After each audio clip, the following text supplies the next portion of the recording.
अच्छा, आज एक थ्योरी चल रही है भाई साहब डिप्ला, थ्योरी ये चल रही है कि अभी जो कोरोना वायरस चल रहा है तो इतना दुनिया को दहला देना है, इतना दहला है, इतना दहला, इतना डराना है कि इतनी शिद्दत नहीं है जितना डराएगा कि हर आदमी इतना डर जाए।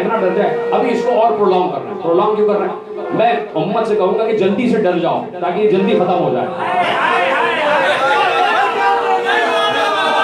प्रोलॉन्ग इसलिए कर रहे हैं कि सब डर नहीं रहे, और वो डराना इसलिए चाहते हैं कि आखिर को इतना डर जाओ कि एक दिन कहो कि हाँ भाई वैक्सीन लाओ, जल्दी वैक्सीन लाओ, और कोई ऐसा न रहे जो ये कहे कि हमें वैक्सीन नहीं लगवाना।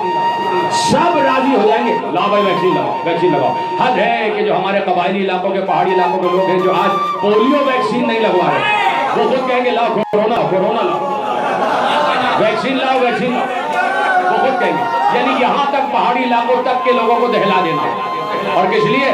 जब सब राजी हो जाएंगे कि लाओ वैक्सीन लाओ, तो अब वो वैक्सीन लगाएंगे, और वैक्सीन के जरिए एक माइक्रो चिप आपके अंदर दाखिल कर देंगे, और जब दाखिल कर देंगे वही आपकी आइडेंटिटी बन जाएगी। उसी में आपका कुल डेटा होगा, कहाँ जा रहे हैं, कहाँ से आ रहे हैं, कहाँ बैठ रहे हैं, कहाँ खा रहे हैं, इस वक्त कहाँ है, क्या कर रहे हैं, वो पूरा डेटा उनके पास मौजूद है।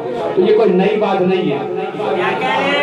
कूफे में हज्जाज बिन यूसुफ के दौर में 5000 के करीब लोग पहले से जो आबाद थे, तो कूफे से उन्हें और आगे बढ़ाया गया ताकि बसरा भी आबाद हो जाए और दीगर इलाके भी आबाद हो जाए। और जब उन्हें कूफे से बाहर निकाला गया तो उनके जिस्म पर जहां पर भी खाल थी उस पर निशान बनाया नहीं गया, कंधा कर दिया गया, ताकि निशानी हो जाए कि ये कूफे से निकल चुके हैं, ये वापस ना आने पाए। तो उस वक्त भी चिप दाखिल की गई, आज भी चिप दाखिल की जा रही है।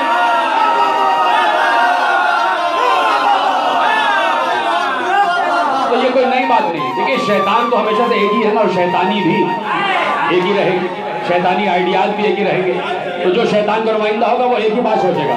कल हज्जाज बिन यूसुफ सोच रहा था, आज बिल गेट्स सोच रहा है।